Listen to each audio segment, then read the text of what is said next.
வணக்கம். Welcome to விசை podcast. நான் யுவராஜ். என் கூட சரவணன் அண்ணாவும் இருக்காரு. வணக்கம், நான் சரவணன். ஓகே, இன்னைக்கு ஆல்ரெடி பாட்காஸ்டோட டைட்டில் பார்த்துருப்பீங்க, போதும் அப்படின்றது. போதும்ன்ற டைட்டில் பார்த்தோன்னா என்ன போதும், எது போதும், எதுக்காக போதும் அப்படின்ற மைண்ட் செட்டோட மேபி பாட்காஸ்ட் கேட்கலான்ட்டு ஸ்டார்ட் பண்ணியிருப்பீங்க. இந்த பாட்காஸ்டோட நோக்கம் அதுதான். போதும் அப்படின்றத எது போதும், எதுக்காக போதும், என்ன போதும் அப்படின்றத பற்றி தான் டிஸ்கஸ் பண்ண போகிறோம். ஸோ சொல்லுங்கள். ஸோ இந்த போதும் அப்படின்றது நம்ம என்ன பர்ஸ்பெக்டிவில் பேச போகிறோம், எதுக்காக இதை பற்றி பேச போகிறோம்? எந்த பர்ஸ்பெக்டிவ்லன்னு சொல்கிறதுக்கு முன்னாடி எனக்கு இந்த போதும்னு நானே இந்த டாபிக் பற்றி யோசிக்கும் போது எனக்கு ஒரு காமெடி ஞாபகம் வந்துச்சு. இந்த ரவுத்திரம் படத்தில் சத்யன் அவரோட பைசப்ஸை அழுத்த சொல்லுவார் ஜீவா அப்போ சத்யன் போதும் போதும் அப்படின்னு சொல்லுவார்ல. கிட்டத்தட்ட பூமியை நம்ம இந்த மாதிரி தான் அழுத்திக்கிட்டு இருக்கோம் அப்படிங்கிற மாதிரி தோணுச்சு. ஸோ அதனால போதும்னா என்ன போதும்னு பேசலாம் அப்படின்னு தோணுச்சு. ஸோ ஆக்சுவலி இந்த போதும் அப்படின்னு இங்கிலீஷில் சொல்லணும்னா எனஃப் அப்படின்னு சொல்லலாம். ஸோ எதுக்கு இதை பற்றி பேச போகிறோம் அப்படின்னு ஃபஸ்ட்டு சொல்கிறேன். ஸோ இப்போ நம்ம இன்னைக்கு சுற்றுச்சூழல் தினம் இப்போ போச்சு, ஜூன் 5 ஸோ அப்போ அன்னைக்கு இப்போ வழக்கம் போல் ஃபேஸ்புக் மெமரிஸ் எல்லாம் காமிச்சிட்டு இருந்தது. போன வருஷம் ஃபேஸ்புக்கில் ஜூன் 5 என்ன போட்டோம், அதுக்கு முன்னாடி என்ன போட்டோம் அதெல்லாம். ஸோ போன வருஷம் எதுவும் போடல, பட் அதுக்கு ஒரு 2-3 வருஷத்துக்கு முன்னாடி போட்டதெல்லாம் காமிச்சிட்டு இருந்தது. என்ன இவ்வளோ கிரிஞ்சித்தனமாக நம்ம போட்டு வச்சுருக்கோம் அப்படின்னு தோணுச்சு. ஸோ அப்போ சரி, அப்போ இந்த வருஷம் நம்ம என்ன கருத்து சொல்லலாம் அப்படின்னு சொல்லிட்டு, அது இயல்பு தானே. நம்ம ஒரு 10 வருஷத்துக்கு முன்னாடி 10 வருஷத்தோட ஜேர்னியை கழிச்சிட்டு பார்த்தோன்னா நம்மளும் சங்கியாக தான் இருந்திருக்கும். அந்த மாதிரி தான் பண்ணிட்டு இருந்திருப்போம். கரெக்டு. ஸோ அதான் அந்த மாதிரி ஸ்டேட்டஸ்லாம் பார்க்கும்போது இந்த வருஷம் நம்ம என்ன கருத்து சொல்லலாம் அப்படின்னு யோசிச்சுட்டு இருக்கும்போது கண்டிப்பாக எதுவும் பதிவு போடுற ஃபீலிங்கே வரல. ஏன்னா ஏதாச்சும் போஸ்ட் போட்டோன்னா போடுற அளவுக்கு என்ன சொல்கிறதுன்னு தெரியல. அந்த மாதிரி ஒரு ஆக்சுவலி நடக்கிற விஷயங்கள் பார்க்கும்போது ரொம்ப ஹோப்லெஸ்னஸ் தான் அதிகமாக இருக்குது. ஸோ பட் இருந்தாலும் அந்த தாட் ப்ராசஸ் ஓடிட்டு இருந்தது. ஹோப்லெஸ்னஸ்னால் நீங்கள் அரசியல் சார்ந்து ஏதாவது 4 அப்படி இல்லை. இல்லை, ஜூன் 5 தானே இது. ஸோ அதனால் நமக்கு தெரிஞ்சிருச்சு என்ன நடக்க போகுதுன்னு. ஸோ என்ன அப்படின்னா கிளைமேட் சேஞ்ச் சார்ந்து நடக்கக்கூடிய விஷயங்கள். ஸோ அதில் நடக்கக்கூடிய விஷயங்கள் ஹோப்லெஸ்னஸ் மாதிரி இருக்குது, அதை தான் சொன்னேன். ஸோ சரி, நம்ம என்ன போடலாம். ஸோ அந்த சிந்தனை ஓடிக்கிட்டே இருந்தது. ஸோ அதனால் சரி, ஜூன் 5க்கு என்ன தீம் வச்சுருக்காங்க இந்த வருஷம், அதெல்லாம் போய் எடுத்து பார்த்தோம். அது சம்மந்தமாக ஏதாவது பேசலாமா, போடலாமா அப்படின்னு. பட் ரொம்ப நாளாக மனசுக்குள்ளே ஓடிக்கிட்டே இருக்க ஒரு விஷயம். ஸோ அதை பற்றி பேசலாம் அப்படின்னு தோணுச்சு. அது என்ன அப்படின்னா, இப்போ தீர்வுகள், இப்போ எல்லாருமே எங்கே போய் இந்த சுற்றுச்சூழல் பிரச்சனைகள் பற்றி பேசினாலும் கடைசியாக கேட்குற விஷயம் தீர்வுகள். என்ன தீர்வு? சரி, இப்போ இவ்வளோ சொல்கிறீங்க, இதுக்கெல்லாம் நம்ம என்ன பண்ணணும், என்ன தீர்வு? இப்போ இப்படி பண்ணால் மாறிடுமா, அப்படி பண்ணால் இதுவாகிடுமா அப்படின்ற கேள்வி தான் தொடர்ந்து வச்சுக்கிட்டே இருக்காங்க. ஸோ அதுக்கு எல்லாரும் ஒவ்வொரு அமைப்புகளும் ஒவ்வொரு தனி மனிதர்களும் வேறு வேறு பதில் கொடுத்துக்கிட்டே இருக்காங்க. எல்லா சூழல் அமைப்புகளும் வேறு வேறு விஷயங்கள் பேசிக்கிட்டே இருக்காங்க. அந்த பேசுகிற விஷயங்கள் சிலர் தனிநபர் மாற்றங்கள் பற்றி பேசுவாங்க, சிலர் அரசியல் மாற்றங்கள் பற்றி பேசுவாங்க. இப்படி மாற்றங்கள் என்னென்ன தீர்வுகள் இருக்கணும் அப்படிங்கிறத பேசிக்கிட்டே இருக்காங்க. ஸோ இந்த மாற்றங்கள் பற்றி பேசும்போது எல்லாமே எதன் அடிப்படையில் இருக்குது அப்படின்னு கொஞ்சம் அனலைஸ் பண்ணி பார்க்கும்போது எல்லாமே அறிவியல் பூர்வமான தீர்வுகளை, அறிவியல் பூர்வமான மாற்றங்கள் வச்சிட்டு இருக்காங்க. ஸோ அது கண்டிப்பாக தேவை தான். நம்ம இன்னைக்கு சுற்றுச்சூழலை நம்ம இந்த பூமியில் நம்ம உயிர் வாழணும் அப்படின்னா அதுக்கு நம்ம தகவமைச்சிக்க வேண்டியது ரொம்ப முக்கியமான தேவையாக இருக்குது. ஸோ அதுக்கு அறிவியல் அடிப்படையிலான தீர்வுகள் கண்டிப்பாக தேவை தான். ஆனால் என்ன மிஸ் ஆகுற மாதிரி தோணுச்சு எனக்கு அப்படின்னா, அதுவும் குறிப்பாக இந்த தலைமுறைக்கு இந்த அறிவியல் சார்ந்த விஷயங்கள் போய் சேருது. அறிவியல் சார்ந்த விஷயங்கள் பற்றி பேசுகிறதுனால தொழில்நுட்பம் சார்ந்த தீர்வுகளே அதிகமாக பேசப்படுது. என்ன அதிகமாக மிஸ் ஆகிற மாதிரி எனக்கு தோணுச்சு அப்படின்னா, தத்துவம் சார்ந்த விஷயங்கள், வேல்யூ சிஸ்டம்ஸ் கொண்டு போய் சேர்க்கறதுல ஒரு தொய்வு இருக்கா, இல்லைனா இன்னும் அதில் ஒரு கேப் இருக்கா மாதிரி எனக்கு ஒரு ஃபீலிங் இருந்துகிட்டே இருந்தது.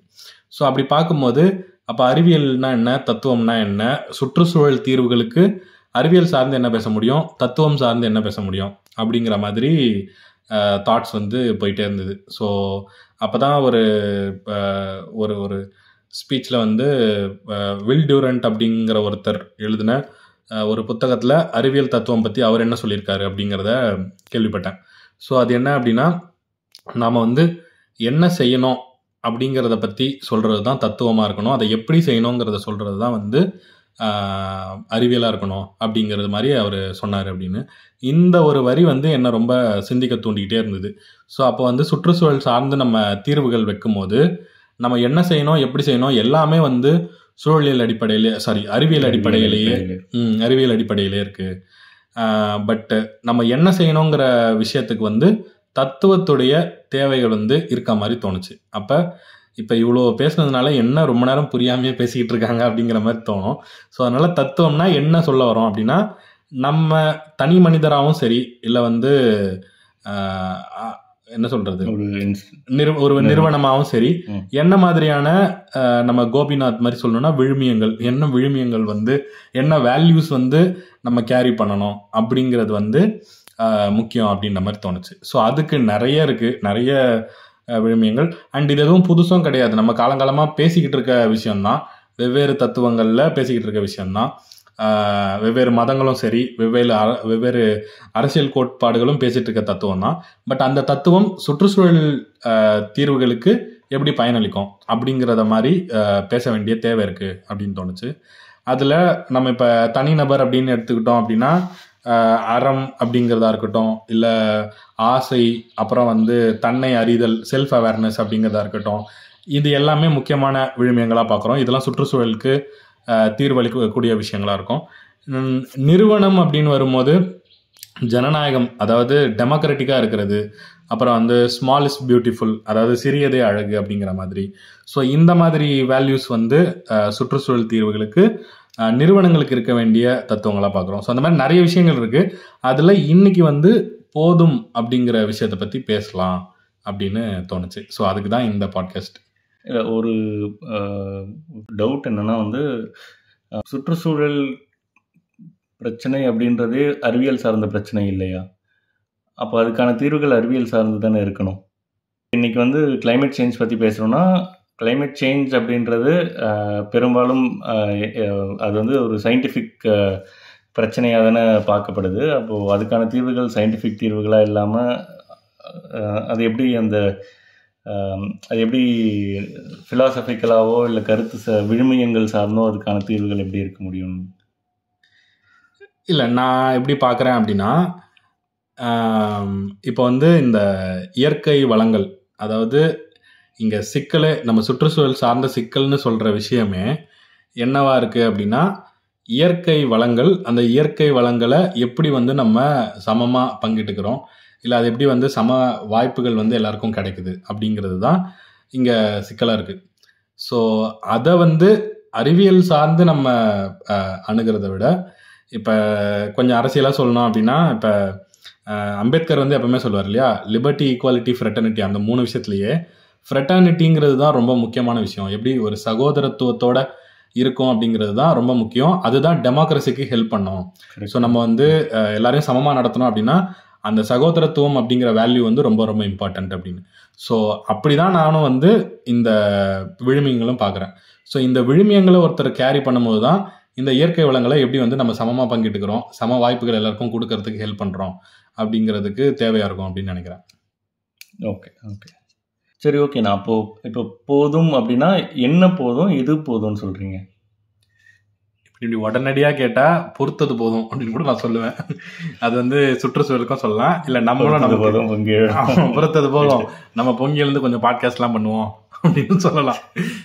பட் இந்த பாட்காஸ்ட்டுக்கு இன்னும் போதும், எது போதும் அப்படின்னு சொல்லாருன்னா, இப்போ சிம்பிளாக ஒரு கேள்வியே கேட்கணும் அப்படின்னா, இப்போ உனக்கு வந்து நம்ம மாதம் மாதம் சம்பளம் வாங்குகிறோம், நம்மளுடைய தேவைகள்லாம் என்ன அப்படிங்கிறது நமக்கு தெரியும். ஸோ என்ன செலவாகுது அது எல்லாமே நமக்கு தெரியும்.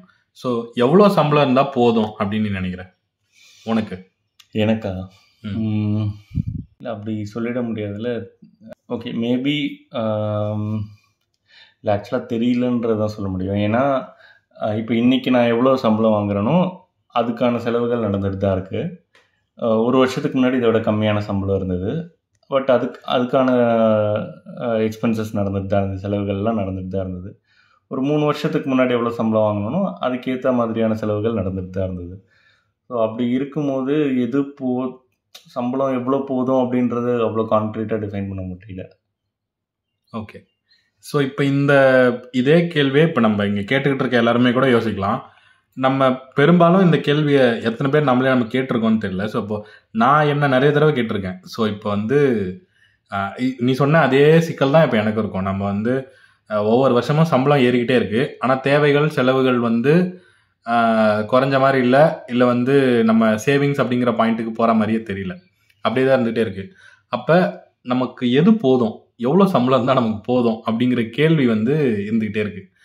அப்போ இது யோசிக்கும் போது ஸோ நமக்கு என்ன செலவுகள் இருக்குன்னு நமக்கு தெரியும், நம்ம ஃபேமிலியில் என்னென்ன எக்ஸ்பென்சஸ் இருக்குன்னு நமக்கு தெரியும். அப்படி இருந்துமே கூட நம்மளால ஏன் இந்த சம்பளம் இருந்தால் நமக்கு போதும், அதுக்கு மேலே தேவையில்லை அப்படிங்கிற இதுவே இல்லை அப்படின்னு. ஸோ அப்போ என்ன லேக்கிங்காக இருக்குன்னு எனக்கு தோணுதுன்னா, போதும் அப்படிங்கிற மைண்ட் செட் அதாவது ஒரு ஸ்டேட் ஆஃப் மைண்டுன்னு நான் நினைக்கிறேன். ஸோ போதும் அப்படிங்கிற மனநிலை நமக்கு முதல்ல இருக்கா?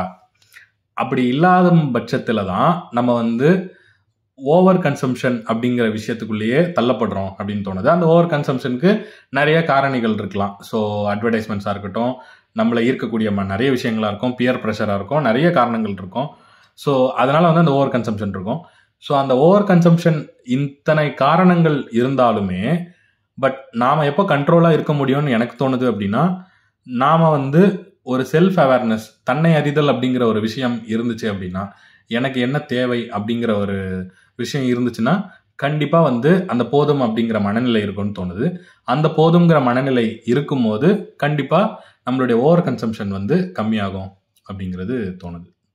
ஓகே, இப்போ ஓவர் கன்சம்ஷன் கம்மியாகும்னா அது எப்படி சுற்றுச்சூழலுக்கு ஹெல்ப் பண்ணணும்னு சொல்கிறீங்க? ஏன்னா ஸ்டார்டிங்கில் சுற்றுச்சூழல் தீர்வுகளுக்கு இந்த பெர்ஸ்பெக்டிவ் போதுன்ற மைண்ட் செட் தேவைன்றது தான் அப்படி தான் ஸ்டார்ட் பண்ணும். இப்போ நான் அந்த போதுன்ற மைண்ட் செட் இருந்ததுன்னா ஓகே, ஓவர் கன்சம்ஷன் கம்மியாகும். பட் அது எப்படி சுற்றுச்சூழலுக்கு லிங்க் ஆகும்? கண்டிப்பாக அது அது அது நம்ம எல்லாருக்கும் தெரிஞ்சது தானே. இப்போ நம்ம அதிகமாக நமக்கு இன்னைக்கு ஸோ இந்த கிளைமேட் சேஞ்ச் அப்படிங்கிறதுல இருக்கக்கூடிய மாசு அப்படின்னு எடுத்துக்கிட்டோம் அப்படின்னா அது நமக்கு ஃபாசில் ஃபியூல்ஸ்னால தான். ஸோ இந்த படிம எரிபொருட்கள்னால தான் இத்தனை மாசு, அதனால தான் இந்த கிளைமேட் சேஞ்சு, இந்த பிரச்சனைகள் எல்லாமே. ஸோ அதை அதிகமாக நம்ம பயன்படுத்துறது நம்மளுடைய மின்சாரத்துக்கு தான், எலக்ட்ரிசிட்டி அப்படிங்கிறது தான். ஸோ அதை நான் பார்க்கும்போது நான் சமீபத்தில் எனக்கு ஒரு ஆர்வம் இருந்தது. என்ன ஆர்வம் அப்படின்னா, என்னென்ன பொருட்கள் நம்ம மின்சாரத்துக்காக பயன்படுத்துகிறோம் நம்ம வீட்டில் அப்படின்னு பார்க்கும்போது, நான் எங்கள் வீட்டை ஒரு உதாரணமாக எடுத்துக்கிட்டு நம்ம வீட்டில் எந்தெந்த பொருட்கள்லாம் மின்சாரம் பயன்படுத்துகிறோம் அப்படின்னு சொல்லிட்டு ஒரு பட்டியல் மாதிரி எடுத்தேன். ஸோ அந்த பட்டியலில் இருந்து அந்த லிஸ்ட்டை வாட்ஸ்அப் ஸ்டேட்டஸில் வச்சு, இந்த பட்டியலில் இருக்கிறது போக வேற எந்தெந்த பொருட்கள்லாம் நீங்கள் மின்சாரம் பயன்படுத்துறீங்க வீட்டில் அப்படின்னு சொல்லிட்டு நிறைய பேர் கேட்டிருந்தேன். நான் சமீபத்தில் ஒரு பொருள் கூட பார்த்துருந்தேன். ஸோ அது என்ன அப்படின்னா, நம்ம எல்லாரும் வீட்டில் அந்த 25 லிட்டர் தண்ணி கேன் பயன்படுத்துகிறோம் இல்லையா? ஸோ அந்த தண்ணி கேன் தண்ணி இப்போ பெரும்பாலும் நிறைய பேர் வீட்டில் பபிள் டாப் இருக்கும். ஸோ அந்த பபிள் டாப்பில் தண்ணி ஊற்றி அந்த டேப்பில் தண்ணி பிடிச்சி குடிப்பாங்க. அப்புறம் வேறு டெக்னாலஜி என்ன கேள்விப்பட்டிருப்போம்னா, அந்த ஹேண்ட் பம்ப் இருக்கும், கை அழுத்தி அழுத்தி அழுத்தி தண்ணி வர வைக்கிறது. ஸோ இப்போ சமீபத்தில் நான் இன்னொரு வித்தியாசமான இந்த மூட்டை பூச்சி கொள்ளும் நவீன மிஷின் மாதிரி தண்ணி அந்த கேன்லேருந்து பிடிக்கிறதுக்கு இன்னொரு மிஷின் பார்த்தேன். அது என்ன அப்படின்னா, மேலே ஒரு மிஷின் மாதிரி மாட்டிடுறாங்க. ஸோ தண்ணி கேன் மேலே, ஆமாம், அந்த தண்ணி கேன் மேலே அது பேர் ஆட்டோமேட்டிக் வாட்டர் டிஸ்பென்சர் அப்படின்னு நீங்கள் கூகுளில் தேடி பார்த்தீங்கன்னா இருக்கும். ஸோ அந்த மேலே மாட்டிடுறாங்க. அதை நம்ம பவர் பட்டன் மாதிரி இருக்கிறதுல அந்த பவர் பட்டன் அழுத்துனா அந்த மிஷினோடைய கீழே ஒரு டியூப் இருக்குது, அந்த டியூப் தண்ணி கேனுக்குள்ளே போகும். மிஷினுக்கு வெளியில் ஒரு பைப் மாதிரி இருக்குது, அந்த பைப்பில் லிட்டரலாக ஒரு குழா தான். ஸோ அந்த குழா நம்ம கேன் மேலே மாட்டி வைக்கிற மாதிரி. ஸோ அது அதில் தண்ணி வரும். ஸோ இப்படி ஒரு மிஷினை பார்த்தோன்னே எனக்கு பயங்கர ஆச்சரியம். இதான் நான் ஃபர்ஸ்ட் டைம் இந்த மாதிரி ஒரு மிஷினை பார்க்குறேன். ஸோ எனக்கு என்ன அப்படின்னா, இந்த மிஷினை நம்ம இந்த மிஷினை நான் முதல்ல எங்கே பார்த்தேங்கிறது இன்னும் சுவாரஸ்யமான விஷயம். எங்கே பார்த்தேன் அப்படின்னா, ஈரோட்டில் வெள்ளோடு அப்படிங்கிற ஒரு இடத்துல. ஸோ இது சென்னை சிட்டியில் கூட கிடையாது.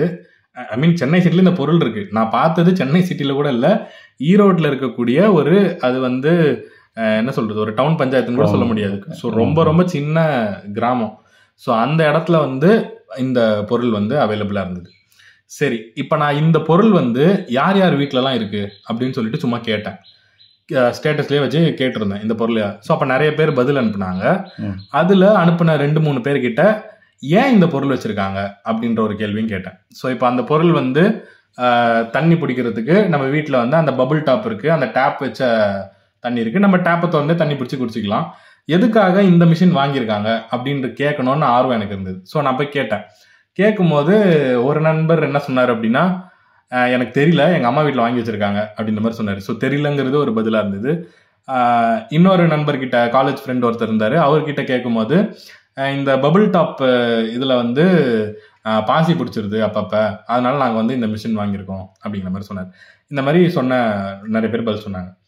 இப்போ இந்த பதில்கள் எதுவுமே என்ன சொல்கிறது, போதுமான அளவுக்கு என்ன சொல்கிறது, இந்த பொருள் எனக்கு உண்மையிலேயே தேவை அப்படிங்கிற ஒரு டெஸ்பரேஷன் இருக்கும்ல, அந்த மாதிரி டெஸ்பரேஷனில் வாங்கின மாதிரி தெரியல. ஸோ இப்போ தெரியலங்கிறது ஒரு பதில். இப்போ நம்ம பெரும்பாலான இடங்கள்ல இந்த பபுள் டாப் வச்சிருக்கிறத பார்க்குறோம். அப்போ அந்த பபுள் டாப்ல ஏன் பாசி பிடிக்கும்னா க்ளீன் பண்ணலன்னா பிடிக்கும். ஸோ அப்போ எனக்கு புரியல, க்ளீன் பண்றது கூட நமக்கு நேரம் இல்லையா அப்படிங்கிறது எனக்கு தெரியல. ஸோ அதுக்கு இந்த மிஷின், இது வந்து கரண்ட்ல ஓடக்கூடிய ஒரு மிஷின்.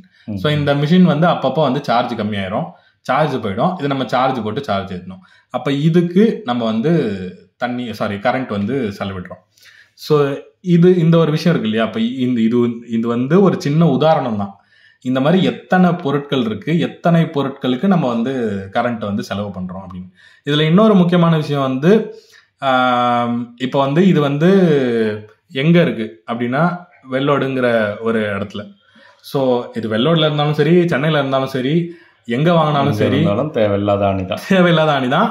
ஆனா வாங்குறவங்க இது தேவையான அணியா தேவையில்லாத அணியான்னு யோசிச்சு வாங்குறாங்களா அப்படிங்கிறது தான் என்னோட கேள்வி. ஸோ இப்படிதான் அப்போ இந்த இடத்துல வந்து நமக்கு எது போதும் அப்படிங்கிற ஒரு அவேர்னஸ், ஒரு விழிப்புணர்வு நமக்கு இருக்கா, இல்லை எது போதும்னு நம்மளை நாமளே கேட்டுக்கக்கூடிய ஒரு தன்மை நமக்கு இருக்கா அப்படிங்கிறதான் அங்கே தோணுன விஷயம். சரி, இப்படி நான் இப்போ சொல்லும் போது உனக்கு ஏதாவது முரண்கள் இருக்கலாம். இப்போ ஒரு உதாரணத்துக்கு சொல்லணும்னா, ஏன்னா இப்போ எந்த சிந்தனை யோசிச்சாலும் நமக்கே இதுக்கு முரணா வேற ஏதாவது தோணும் இல்லையா. ஸோ அப்படி எனக்கு தோணுன ஒரு விஷயம் வந்து, அப்போ ஒரு தனி மனிதர் இருக்காங்க அப்படின்னா அவங்க வந்து போதுங்கிற மைண்ட் செட்டோட இருந்துடணும், அவங்க வந்து ஃபர்தராக வந்து வளரவே கூடாது, அப்போ ஏழையாக இருக்காங்கன்னா அவங்க ஏழையாகவே இருந்துடணுமா அப்படிங்கிற மாதிரி தோணலாம். ஸோ அதுக்கு உனக்கு என்ன தோணுதோ சொல்ல முடியுமா? இல்லை, அது கரெக்ட் தான். எப்படி சொல்ல வரேன்னா, இப்போ போதும்ன்ற மைண்ட் செட் இருக்கும் அப்படின்ற இந்த ஃபிலாசபி வந்து இன்னைக்கு நேற்று நடக்கிற ஃபிலாசபி இல்லை. ஆரம்பத்துல இருந்து சனாதனம் ப்ரீச் பண்ணுற ஒரு ஃபிலாசபி தான். நேரடியாக இல்லை, மறைமுகமாக வந்து சனாதனம் ப்ரீச் பண்ணுற ஒரு ஃபிலாசபி என்னென்னா வந்து, எல்லாரும் போதும்னு நீங்கள் எந்த ஸ்டேட்டில் இருக்கீங்களோ அப்படியே இருந்துருங்க, அப்படியே நீங்கள்லாம் இருந்துருங்க, நான் மட்டும் வளர்ந்துட்டு போகிறேன் அப்படின்ற பெர்ஸ்பெக்டிவ்லேருந்து சனாதனம் பேசுகிற ஒரு விஷயம். பட் என்னன்னா, இப்போ இந்த போதும்ன்ற மைண்ட் செட் யாருக்கு இருக்கணும் அப்படின்னா எல்லாருக்குமே இருக்கணும். ஏழையாக இருக்கவங்களோ இல்லை வந்து சமூக படிநிலையில் கீழே இருக்கவங்களோ மட்டும் போதும் அப்படின்ற மைண்ட் செட்டில் இருந்துட்டு வளராமல் இருக்கணுமா அப்படின்னா அப்படி சொல்ல வரல. ஐடியலி என்னென்னா வந்து எல்லாருமே இந்த போதுன்ற மைண்ட் செட்டில் இருக்கும் அப்படின்னா வந்து ஒவ்வொரு படிநிலையில் இருக்கவங்களையும் அடுத்த படிநிலையில் இருக்கவங்களுக்கான வாய்ப்புகளை திறந்து விடுறதுக்காகவும் இந்த போதுன்ற மைண்ட் செட் எல்லாருக்கும் இருக்கணும். ஸோ இது பாயிண்ட் நம்பர் 1. செகண்ட் விஷயம் வந்து ஆப்வியஸாக இந்த போதுன்ற மைண்ட் செட்டில் இருக்கும்போது இது மேபி சோஷியல் ஜஸ்டிஸ்க்கு, சமூக நீதிக்கு முரணான கருத்தாக தோணலாம். பட் என்னன்னா வந்து எக்ஸாக்ட்லி எந்த இடத்துல இந்த போதுன்ற மைண்ட் செட் அப்ளை பண்ணணும் அப்படின்ற ஒரு விஷயம் இருக்குல்ல. ஃபார் எக்ஸாம்பிள் வந்து ஒருத்தர் சமூக படிநிலையில் பின்தங்கி இருக்காங்க அப்படின்னா வந்து நீங்கள் வந்து போதுன்ற மைண்ட் செட்டில் இருங்க, உங்கள் வீட்டில் வந்து ஃபேன் இல்லைன்னா நீங்கள் ஃபேன் வாங்காதீங்க, அது கன்சம்ஷன் ஆகும், ஓவர் கன்சம்ஷன், உங்களுடைய சோஷியல் ஸ்டேச்சருக்கு அப்படிலாம் சொல்லலை. எது தேவையோ அதுக்கான கன்சியூம் பண்ணுறதையோ யாருமே குத்தம் சொல்ல போகிறதில்ல. அதுதான் வந்து நம்மளை வந்து அடுத்த நிலைக்கும் எடுத்துகிட்டு போகும். இங்கே அடுத்த நிலை என்ன அப்படின்றது தான் வந்து அந்த ஒரு தாட்டில் தான் வந்து மாற்றம் தேவைப்படுது. இப்போ அடுத்த நிலை அப்படின்றது வந்து என்னை விட சோஷியல் ஸ்டேச்சர்லேயோ இல்லை பணத்துலேயோ வந்து அதிகமாக இருக்கவன் வந்து, இப்போ நான் என்கிட்ட வந்து ஒரு பைக் இருக்குது, என்னுடைய சோஷியல் ஸ்டேச்சரில் அடுத்து இருக்கவன் வந்து 2 பைக் வச்சுருக்கான், வீட்டில் 3 கார் வச்சுருக்கான்னா, நான் வளரணும், நான் வளர்ந்து அவனை மாதிரி 2 பைக் 3 கார் வச்சுக்கிறது தான் வளர்ச்சி அப்படின்ற மைண்ட் செட்டில் இருக்கிறது தவறு. நம்ம என்ன மைண்ட் செட்னா, நம்ம வளரணும், வளரும்போது நமக்கு எது தேவை, நமக்கு எது போதுமோ அந்த மைண்ட் செட்டோடு வளரணும். இப்போ ஃபார் எக்ஸாம்பிள் வந்து ஒரு பர்டிகுலர் பொருள் எடுத்துக்கிட்டோன்னா, அந்த பொருள் எனக்கு தேவை, எனக்கு வேணும் அப்படின்றத தாண்டி அந்த பொருள் முதல்ல தேவையா இல்லையா. இப்போ நீங்கள் சொன்ன இந்த வாட்டர் டிஸ்பென்சரி எடுத்துக்கோங்களேன். வாட்டர் டிஸ்பென்சர் இன்னைக்கு இருக்க ஒரு அப்பர் மிடில் கிளாஸ் வந்து அஃபோர்ட் பண்ணக்கூடிய ஒரு ப்ராடக்ட் தான். பட் அது தேவையா அப்படின்ற பாயிண்ட் ஆஃப் வியூ வந்து அந்த அப்பர் மிடில் கிளாஸில் இருக்கவங்க கேட்டுக்கணும். ஸோ அதே மாதிரி ஸோ இந்த பெர்ஸ்பெக்டிவ்ல இருந்து தான் இந்த போதுன்ற விஷயத்த நம்ம அணுகணும். அப்படி அணுகும்போது தான் வந்து இது இத்தனை வருஷம் வந்து தமிழ்நாட்டில் வந்து ஒரு சோஷியல் சமூக நீதி கட்டமைப்பு இருக்க ஒரு ஸ்டேட்டில் வந்து இந்த பெர்ஸ்பெக்டிவ்ல மட்டுமே யோசித்து வளர்ச்சி வளர்ச்சி வளர்ச்சி வளர்ச்சி நம்ம போயிட்டு இருந்தோம்னா, அது ஒரு பாயிண்ட்டுக்கு அப்புறம் வந்து கேபிட்டலிஸ்டிக் மைண்ட் செட்டை மக்களுக்குள்ளே கொண்டு வர்றதுக்கான ஒரு வழிவகையாக அமைஞ்சிட சான்சஸ் இருக்குது. அது கேபிட்டலிசம் மட்டும் இல்லாமல் அது வந்து நியோ கேபிட்டலிசம் அந்த மாதிரியான விஷயங்களில் கொண்டு போய் சேர்க்கறதுக்கான ஒரு ஒரு ஒரு வழிவகையை செஞ்சிடறதுக்கான வாய்ப்புகள் இருக்குது. ஸோ அதனால் இன்றைக்கி தமிழ்நாடு இருக்க ஒரு டெவலப்டு ஸ்டேட் அப்படின்ற ஒரு பெர்ஸ்பெக்டிவில் வளர்ச்சி, சமூக நீதி சார்ந்த வளர்ச்சி அப்படின்றது, இந்த சமூக நீதின்ற இந்த கோட்பாடு கூடவே வந்து அறம் சார்ந்த வளர்ச்சி, போதும் அப்படின்ற மைண்ட் செட்டோடு இருக்க வளர்ச்சி, இதை நோக்கி வந்து நம்ம அடுத்த ஜென்ரேஷனை கொண்டு போக வேண்டிய தேவை இருக்குது அப்படின்னு நினைக்கிறேன். சூப்பர். ஏன்னா லைட்டாக சங்கி வாடை அடிச்சிரும் அப்படின்னு மக்கள் ஃபீல் பண்ணக்கூடாது. அதனால நம்ம வந்து கண்டிப்பாக அந்த தெளிவு தேவை. ஏன்னா நம்ம எந்த ஒரு விஷயம் ஃபிலாசபி அப்படின்ட்டு பேச ஆரம்பித்தாலும் வந்து அது ஏதோ ஒரு இடத்துல வந்து சனாதனம் நோக்கியோ இல்லை வந்து சங்கி மைண்ட் செட் நோக்கியோ கூட்டிகிட்டு போகிறதுக்கான அபாயம் இருக்குது. ஸோ அந்த தெளிவு நம்ம கண்டிப்பாக இன்னைக்கு நாட்டு நிலைமை அந்த மாதிரி. அதனால சரி, ஆக்சுவலி நீங்கள் கரெக்டாக வந்து டச் பண்ணி முடிச்ச, அதனால அதையே அடுத்ததாகவும் டிஸ்கஸ் பண்ணலாம்னு நினைக்கிறேன். ஸோ இப்போ நம்ம தனி மனிதர் சார்ந்து இந்த என்ன வேணும் அப்படின்னு பேசணும், இந்த என்ன மாதிரி தத்துவம் வேணும், அதில் போதுங்கிறது அந்த மனநிலை எப்படி வேணும் அப்படின்னு. இப்போ அப்படியே நிறுவனங்கள், இன்ஸ்டிடியூஷன் அப்படின்னு எடுத்துக்கிட்டோம்னா அதுக்கு எந்த மாதிரியான மைண்ட் செட் வேணும் அப்படின்னு நினைக்கிறேன், அதை பற்றி கொஞ்சம் சொல்ல முடியுமா? இல்லை, திரும்ப இப்போ இன்ஸ்டிடியூஷன் எடுத்துக்கிட்டோம்னா ஃபார் எக்ஸாம்பிள் கவர்மெண்ட்டே எடுத்துக்கோங்க. இன்றைக்கி இருக்க கவர்மெண்ட்ஸ், நான் வந்து பர்டிகுலராக இந்த கவர்மெண்ட் நம்ம ஸ்டேட் கவர்மெண்ட்டையோ இல்லை வந்து ஒன்றிய அரசையோ சொல்லலை.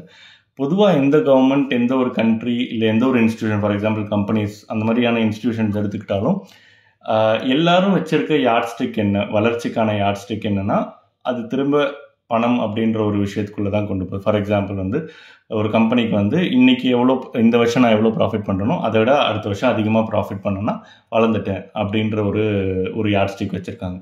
கவர்மெண்ட்டுக்கு ஒரு கண்ட்ரிக்கு வந்து இந்த வருஷம் எவ்வளோ ஜிடிபி இருக்கோ அதை விட ஜிடிபி அதிகமாகிடுச்சுன்னா $5 trillion கனவுகள், developed India, Viksit Bharat, so இந்த மாதிரியான விஷயங்கள், இதை வந்து ஒரு யார்ட் ஸ்டிக்காக வச்சு இதை நோக்கி நகர்ந்துட்டு இருக்க ஒரு சூழல் பார்க்கணும். பெரிய சிலை, பெரிய பிரிட்ஜு, பெரிய ட்ரெயின் அப்படின்னு. ஸோ எதுவாக இருந்தாலும் பெருசாக இருக்கணும் அப்படின்ற ஒரு தாட் ப்ராசஸோட ஒரு கவர்மெண்ட் இருக்கும் அப்படின்னா, இல்லை ஒரு இன்ஸ்டிடியூஷன் இருக்கும் அப்படின்னா, அது எதை நோக்கி கொண்டு போகுது, இல்லை இது வரைக்கும் அந்த மைண்ட் செட்டோடு இருந்த கவர்மெண்ட்ஸ்னால, இன்ஸ்டிடியூஷன்ஸ்னால நம்ம எந்த இடத்துல கொண்டு வந்து நிறுத்தப்பட்டிருக்கோம்னா, இன்னைக்கு கிளைமேட் சேஞ்ச் ஆல்ரெடி வந்து குளோபல் டெம்பரேச்சர் வந்து இத்தனை %C மேலே அதிகமாக போயிடுச்சு. நம்ம எக்ஸ்ட்ரீம் ஹீட்ஸ் பார்த்துட்ருக்கோம். தமிழ்நாட்டில் ஹீட் வேவ் வந்து இதுக்கு முன்னாடி இருந்த வருடங்களோட ஹீட் வேவ்ஸோடைய இன்ஸ்டன்சஸும் சரி, அதோடைய தாக்கமும் சரி ரொம்ப அதிகமாகவே இருக்குது. நம்ம டெம்பரேச்சர் லெவலில் கம்மி, ஓரளவுக்கு மீடியம் டெம்பரேச்சராக இருந்தாலும் it feels like lot more. So இது வந்து இங்கே மட்டும் இல்லாமல் இந்தியா ஃபுல்லாக, டெல்லியில் வந்து எவ்வளோ பெரிய ஹீட் வேவ்ஸ் நடந்துகிட்ருக்கு, எவ்வளோ எக்ஸ்ட்ரீம் டெம்பரேச்சர்ஸ்க்கு வந்து போயிட்டுருக்கு அப்படின்றதெல்லாம் பார்க்குறோம். ஸோ இந்த மாதிரியான ஒரு க்ரோத் மைண்ட் செட் இருக்க ஒரு இன்ஸ்டிடியூஷனால், ஒரு கவர்மெண்ட்னால, கண்ட்ரினால என்ன சுச்சுவேஷன் இன்றைக்கி வந்திருக்குன்னா இந்த சுச்சுவேஷன் வந்திருக்கு. கிளைமேட் சேஞ்ச் அப்படின்றது it is no more a futuristic concept, it is in present. இன்னைக்கு ப்ரெசென்ட்டில் கிளைமேட் எமர்ஜென்சி அப்படின்றது இருக்குது, நடந்துட்டு தான் இருக்குது. ஸோ பட் இந்த கவர்மெண்ட்ஸ் ஆர் இன்ஸ்டிடியூஷன்ஸ் வந்து என்ன மாதிரியான பெர்ஸ்பெக்டிவில் யோசிக்கணும்னா, திரும்ப போதும் அப்படின்ற மைண்ட் செட் கவர்மெண்ட்ஸ்க்கும் இன்ஸ்டிடியூஷன்ஸ்க்கும் தேவைப்படுது. ஃபார் எக்ஸாம்பிள், ஒரு கம்பெனி வந்து இந்த வருஷம் நான் எவ்வளோ ப்ராஃபிட் பண்ணுறனோ எனக்கு அதே அளவு ப்ராஃபிட் இருந்தாலும் பரவாயில்ல, ஆனால் நான் அடுத்த 1 இயர் ஜேர்னி வந்து நான் என்ன சேஞ்சஸ் இந்த சொசைட்டிலையோ இல்லை என்னோடய எம்ப்ளாயீஸ்க்கு என்ன சேஞ்ச் கொண்டு வர போகிறேன், அவங்களோட லைஃப்பை வந்து எப்படி பாசிட்டிவாக மாற்ற போகிறேன், அதை வந்து ஒரு க்ரோத்துக்கான யார்ஸ்டிக்காக யோசித்தா அது வந்து என்ன மாதிரியான விளைவுகளை கொண்டு போக போகுது இந்த சமூகத்தில். அதே மாதிரி இப்போ ஃபார் எக்ஸாம்பிள் கவர்மெண்ட் எடுத்துக்கிட்டோன்னா, கவர்மெண்ட் வந்து எதுவாக இருந்தாலும் பெருசாக இருக்கணும், எதுவாக இருந்தாலும் வந்து இன்றைக்கி பண்ணதை விட இவங்க பண்ணதை விட அடுத்து வரவங்க இதை விட பெருசாக பண்ணணும் அப்படின்ற தாட் வந்து, ஃபார் எக்ஸாம்பிள் நீ 6 வழி சாலை போட்டோன்னா நான் 8 வழி சாலை போடுவேன். ஸோ இது மட்டுமே க்ரோத்தாக கவர்மெண்ட்ஸ் கன்சிடர் பண்ண முடியுமா அப்படின்ற பாயிண்ட் ஆஃப் வியூவிலேருந்து கவர்மெண்ட்ஸ் யோசிக்க வேண்டிய, எல்லா கவர்மெண்ட்டுமே யோசிக்க வேண்டிய கட்டாயத்தில் இன்றைக்கி இருக்கும். ஸோ கவர்மெண்ட்ஸ் எந்த இடத்துல வரணும்னா, இந்த மாதிரியான டெவலப்மெண்ட், இந்த அளவிலான டெவலப்மெண்ட் போதும் அப்படின்ற ஒரு மைண்ட் செட்டோட இருக்க வேண்டிய ஒரு மைண்ட் செட்டுக்கு வர வேண்டிய தேவைகள் இருக்குது. Small is beautiful. அதாவது ஃபார் எக்ஸாம்பிள் வந்து டேம்ஸ் கட்டுறாங்கன்னா வந்து பெரிய டேமாக கட்டினா மட்டும்தான் வந்து இங்கே வந்து நீர்நிலைகளை காப்பாற்ற முடியும், நீரை வந்து சேமிக்க முடியும் அப்படின்ற மைண்ட் செட்லேருந்து மாறி சின்ன சின்ன செக் டேம்ஸ் மட்டுமே தான் வந்து ஒரு ஒரு ஒரு லாங்கர் டைம் பீரியடில் வந்து ஒரு சஸ்டைனபிளான வாட்டர் வந்து வாட்டர் கன்சர்வேஷனுக்கு வந்து நீர்நிலைகளை பாதுகாக்கிறதுக்கோ இல்லை நீர்களை சேமித்து வைக்கிறதுக்கோ வந்து இந்த மாதிரி சின்ன சின்ன செக் டேம்ஸ் தான் வந்து பெரிய லெவலில் ஹெல்ப் பண்ணுது அப்படின்ற மைண்ட் செட்குள்ளே கவர்மெண்ட்ஸ் வர வேண்டிய தேவை இருக்குது. ஓகே, ஸோ நம்ம வந்து இந்தியா முழுக்க இருக்க எல்லா நதியும் இணைக்கணும் அப்படிங்கிற அளவுக்கு பெரிய பைப்பாக யோசிக்காமல் நம்ம ஊரில் இருக்கிற சின்ன சின்ன நீர்நிலைகளை எப்படி பாதுகாக்கிறது, அந்த மைண்ட் செட் வேணும் அப்படின்ற மாதிரி சொல்கிறேன். ஆமாம். ஓகே, சரி. நம்ம அட்லீஸ்ட் ஓரளவுக்கு நிறைய விஷயங்கள் இந்த போதுங்கிற மைண்ட் செட் வச்சு டிஸ்கஸ் பண்ணோன்னு நினைக்கிறேன். கடைசி சொல்லணும் அப்படின்னா, இப்போ இந்த போதுங்கிற மைண்ட் செட் வந்து ஏதோ புதுசாக கண்டுபிடிச்சிருக்க தத்துவம் அப்படிலாம் கிடையாது. இது வந்து ஆதி காலத்துலேருந்து இருக்கக்கூடிய தத்துவம், புத்தர் சொன்ன ஒரு தத்துவம் தான். ஸோ புத்தர் வந்து எப்பவுமே புத்தர் இருந்த காலகட்டத்தில் வந்து அதிகமாக இருந்தது வந்து ஒரு பக்கம் வந்து இந்த எக்ஸ்ட்ரீம், இன்னொரு பக்கம் அந்த எக்ஸ்ட்ரீம், ஒரு பக்கம் வந்து சமண மதம், இன்னொரு பக்கம் வைதிக மதம் அப்படின்றது. ஸோ புத்தர் வந்து நடுவு பாதையில் நடக்கணும் அப்படிங்கிறது தான் வலியுறுத்தினாரு. சமண மதம்னா எதுவுமே வேண்டாம், எல்லாத்தையும் சன்னியாச வாழ்க்கை, வைதிக மதம்ன்றது எல்லாத்தையும் வந்து அத்தனைக்கும் அப்படின்ற எக்ஸ்ட்ரீம். ஸோ அது ரெண்டும் வேணாம், நம்ம நடுவில் நடக்கணும் அப்படிங்கிறதா இது. ஸோ இது வந்து இந்த தத்துவம் வந்து ரொம்ப பழசு தான். பட் இதை வந்து எப்படி வந்து இன்னைக்கு தலைமுறைக்கு வந்து சுற்றுச்சூழல் சார்ந்து தீர்வுகளாக பேசும்போது முன்வைக்கணும் அப்படிங்கிறது தான் நம்மளுடைய நோக்கமாக இருந்தது. ஆனால் இப்போ புத்தர் சொன்ன விஷயங்கள்லையுமே எனக்கு என்ன தோணிக்கிட்டே இருந்தது அப்படின்னா, அந்த நடுப்பாதையில் நடக்கிறதுக்கு ஒரு அளவு வந்து முடிவு பண்ணோம் இல்லையா? கண்டிப்பாக. என்ன அளவு அப்படின்னா போதும் அப்படின்னு சொன்னோன்னா, யாருக்கு எவ்வளோ போதும் அப்படின்றது டிஃபைன் பண்ண முடியாதுல்ல. இப்போ எனக்கு வந்து மேபி இந்த ஒரு விஷயத்துக்கு இவ்வளோ ஸ்பெண்ட் பண்ணுறது போதும் அப்படின்னு தோணும், இன்னொருத்தருக்கு மேபி அது டிஃப்ரெண்ட்டாக தோணலாம். ஆமாம். அப்போது அது எப்படி போதுன்றது டிஃபைன். கரெக்ட். ஸோ இது வந்து நிறைய விதங்களில் விளக்கங்கள் கொடுக்கலாம். இப்போ வந்து முக்கியமாக இந்த டாபிக் வந்து நாங்கள் இந்த ஓவர் கன்சம்ஷன் அதை வச்சு பேசுனதுனால எதை வந்து யாட்ஸ்டிக்காக வச்சுக்கலாம், எதை வந்து ஒரு அளவுகோலாக வச்சுக்கலாம், எப்படி வந்து மதிப்பிடுறது இப்படிங்கிற கேள்விகள் வந்து கண்டிப்பாக இருக்கும். எதை அளவிடாக வச்சுக்கிட்டா நம்ம வந்து நடுப்பாதையில் நடக்கிறதா முடிவு பெறலாம். ஸோ இப்போ எனக்கு இந்த ஒரு பொருள் வாங்க போகிறோம் அப்படின்னா, அந்த பொருளை வாங்குறதுக்கு முன்னாடி நாமளே சில கேள்விகள் கேட்குறோமா, நம்மளை பற்றி நமக்கு வந்து என்ன மாதிரியான அறிதல்கள் இருக்கு, பொருள் நல்லா இருக்கா, அழகா இருக்கா, எனக்கு ஃபிட் ஆகுதா. கரெக்ட். ஸோ இப்போ நம்ம பொதுவாக கேட்குற கேள்வி வந்து இந்த இது போட்டு நம்ம ஸ்டேட்டஸ் போட்டாவோ ரீல்ஸ் போட்டாவோ எப்படி இருக்கும் அப்படிங்கிற மாதிரி, இல்லை இந்த கலர் எப்படி இருக்கு, உலக வழக்கம் அந்த மாதிரி கேள்விகள் வந்து நம்ம கேட்போம். பட் நமக்கு என்னன்னா, அந்த பொருள் வந்து எனக்கு தேவையா அப்படிங்கிறது ரொம்ப ரொம்ப முக்கியமான முதல் கேள்வியா நான் நினைக்கிறேன். ஸோ எந்த பொருளா இருந்தாலும் எனக்கு தேவையான்றது கேட்கணும், எனக்கு வேணுமான்றது கேட்கணும். எக்ஸாக்ட்லி. ஸோ எனக்கு வேணுமா வேணாமான்னு கேட்டால் கண்டிப்பாக வேணும்னு சொல்லிட்டு போயிடும், ஏன்னா இப்போ இருக்குது. ஸோ நமக்கு அது தேவையா, இந்த பொருள் இல்லைன்னா நமக்கு வந்து நம்ம வாழ்க்கை எப்படி இருக்கும், அப்படிங்கிறத அதுக்கப்புறம் நம்ம வேணுங்கிற பாயிண்ட் கூட வரலாம், இல்லை அந்த பொருள் தேவைங்கிற பாயிண்ட் கூட வரலாம். ஸோ அது வந்து வர்றதுக்கு முன்னாடி இந்த கேள்விகள்லாம் நம்ம முதல்ல நம்மளை கேட்டுக்கிறோமா அப்படிங்கிறது ரொம்ப முக்கியம்னு நினைக்கிறேன். ஏன்னா நான் இந்த ஒரு சின்ன சோஷியல் எக்ஸ்பெரிமெண்ட் பண்ணும்போது நான் வெறுமனே இந்த வாட்டர் கேன் மேலே இருக்கிற அந்த இது மட்டும் இல்லை, நிறைய பொருட்களை பற்றி நிறைய நண்பர்கள்கிட்ட பேசி பார்த்தேன். இன்னொரு உதாரணம் சொல்லணும் அப்படின்னா அலெக்சா. நம்ம எல்லாருக்கும் அலெக்சா பற்றி தெரியும். ஸோ அலெக்சா அப்படிங்கிற விஷயம் வந்து நிறைய பேர் வந்து பயன்படுத்துறது உண்டு. ஸோ எனக்கு ஒரு ஃப்ரெண்ட் இருக்காரு, அவர் வந்து அலெக்சா வாங்கி வச்சிருந்தார். எனக்கு ரொம்ப நாளாக கேட்கணும்னு இருந்தது, பட் கேட்டதில்லை. பட் இப்போ இந்த விஷயத்துக்காக கேட்டேன் அவர்கிட்ட. ஸோ அலெக்சா வச்சிருக்க, இந்த மாதிரி ஏன் எதனால வச்சிருக்க? Amazon Alexa. ஆமாம், ஆக்சுவலி நாங்கள் அப்படியும் கலாய்க்கிறது உண்டு. இருந்தாலும் இந்த அமேசானுடைய அலெக்சா, அந்த அலெக்சா வந்து வாங்கினதுக்கான காரணம் என்ன அப்படின்னு சொல்லிட்டு நான் கேட்டிருந்தேன். ஸோ அப்போ அவன் சொன்ன பதில் என்ன அப்படின்னா, ஒன்று வந்து பாட்டு கேட்கணும், இன்னொன்று வந்து எனக்கு நிறைய விஷயங்கள் ரிமைண்ட் பண்ணணும் அப்படின்ற மாதிரி சொன்னான். நான் என்ன கேட்டேன் அப்படின்னா, கரெக்டு தான், சரி நல்ல விஷயம், பட் அது ஃபோனே பண்ணுமே, அதுக்கு எதுக்கு அலெக்சா அப்படின்னு சொல்லிட்டு கேட்டேன். அதுக்கு அவர் சொன்னதான் வந்து கரெக்டு தான், பட்டு எனக்கு வந்து அப்போ நான் அதோ அவர் வேறு நாட்டில் இருந்தார், ஸோ வேலைக்காக. ஸோ அதனால் நான் தனியாக இருந்தேன், வாங்கினேன் அப்படின்ற மாதிரி சொன்னார். எனக்கு அது வந்து முழுமையாக கன்வின்சிங்கான ஒரு பதிலாக தோணலை. ஸோ எனக்கு என்னென்னா, கன்வின்சிங்கான பதிலாக வந்து வேறு வேறு ஆளுக்கு மாறும். பட் நாம் அந்த கேள்வி கேட்டுக்கிறோமா, இந்த பொருள் வந்து எனக்கு உண்மையிலேயே தேவையா, அப்படி இது இல்லாமல் என்ன பண்ணலாம்?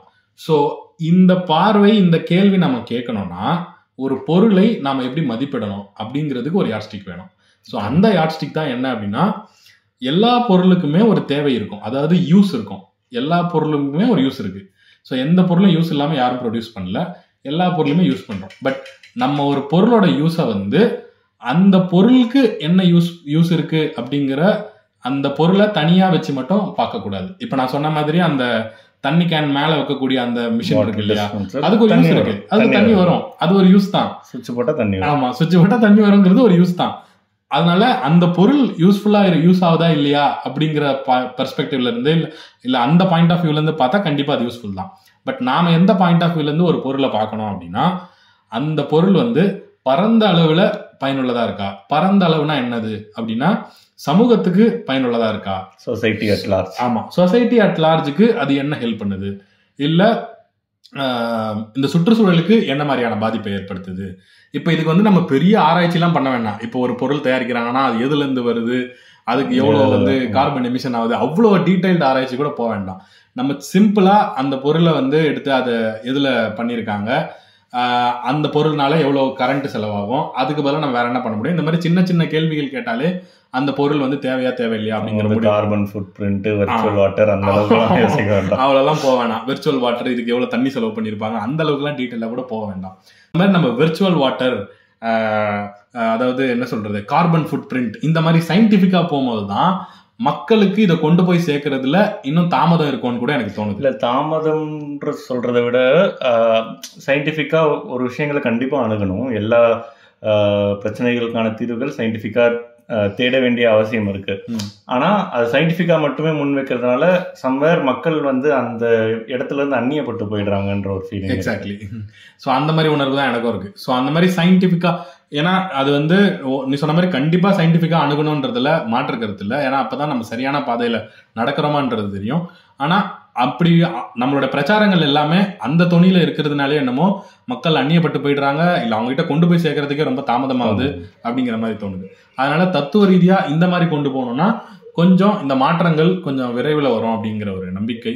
ஸோ அதனால இந்த சுற்றுச்சூழல் தினத்தில் இந்த போதுங்கிற மனநிலையை நம்ம வந்து ஒரு பரப்புரையாக செஞ்சால் நல்லா இருக்கும் அப்படின்னு தோணுச்சு. ஸோ அதுக்காக தான் இந்த தலைப்பு. கண்டிப்பாக நன்றி. ஸோ ஆல்மோஸ்ட் நம்ம டிஸ்கஸ் பண்ண வேண்டிய பாயிண்ட்ஸ்லாம் டிஸ்கஸ் பண்ணிட்டோம். டு கன்க்ளூட் சிம்பிளாக சொல்லணும்னா, போதுன்ற மைண்ட் செட் வந்து அது வந்து அனாவசியம் இல்லை, அத்தியாவசியம். எல்லாருக்குமே அத்தியாவசியம். தனி மனிதர்கள்லேருந்து தொடங்கி எவ்வளோ பெரிய இன்ஸ்டிடியூஷன்ஸ் கவர்மெண்ட் லெவல்லையும் எல்லாருக்குமே தேவையான ஒரு மைண்ட் செட். எஸ்பெஷலி இன்றைக்கி இருக்க சூழ்நிலை, இன்றைக்கி இருக்க இந்த ஜென்ரேஷன், இன்றைக்கி நம்ம ஃபேஸ் பண்ணிகிட்டு இருக்க பிரச்சனைகளுக்கான தீர்வுகள் நோக்கி மக்களை நகர்த்துறதுக்கு இந்த போதுன்ற மைண்ட் செட்டை வந்து, போதுன்ற ஃபிலாசபியை எல்லாரும் கேரி பண்ணணும் அப்படின்றது வந்து ரொம்ப அடிப்படை தேவை. ஸோ அப்படின்னு சொல்லி ஓகே முடிச்சுக்கலாம் நான் முடிச்சுக்கலாம். ஓகே, ஸோ இன்றைக்கான பாட்காஸ்ட் இதோட முடிச்சுக்கலாம் நம்ம. இது ஸோ இந்த டேக்அவேஸ் வந்து இதிலேருந்து உங்களுக்கு என்ன கருத்துக்கள் தோணுது, இல்லை ஏதாவது முரணான கருத்துக்கள் இருந்தாலும் நீங்கள் தெரிவிங்க, நம்ம டிஸ்கஸ் பண்ணலாம். இது ஃபர்தராக எப்படி ரிஃபைன் பண்ணுறது, ஃபர்தராக வந்து இதை இன்னும் அடுத்த நிலைக்கு எப்படி கொண்டு போகிறது அப்படின்றத பார்க்கலாம். இதோட வந்து இன்னொரு அடுத்த பாட்காஸ்ட் ஏதாவது டேட் சொல்லணுமா? இல்லை வேண்டாம். அடுத்த பாட்காஸ்ட்க்கு டாபிக் தோணும் போது, டாபிக் ரெடி ஆகும் போது கண்டிப்பாக பேசியே ஆகணும் அப்படின்ற டாபிக் தோணும் போது கண்டிப்பாக அடுத்த பாட்காஸ்ட் வரும். நன்றி.